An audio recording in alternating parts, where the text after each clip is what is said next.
Duela 31 urtez sortu zen Lilatoia, feminista talde baten eskutikan, eta beraiek lan bikaina egin zuten, 156 partaide bakarrik izan zituzten lehenengo Lilatoian, eta gaur egun 6.550 baino gehiago.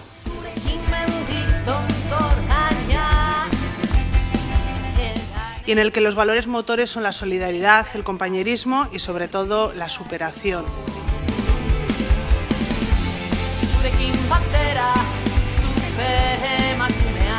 Donostiako Lilatoia referente bat da hiri honetan, eta jarraituko du izaten, zergatik atzean dauden personak egiten duen lana zoragarria delako.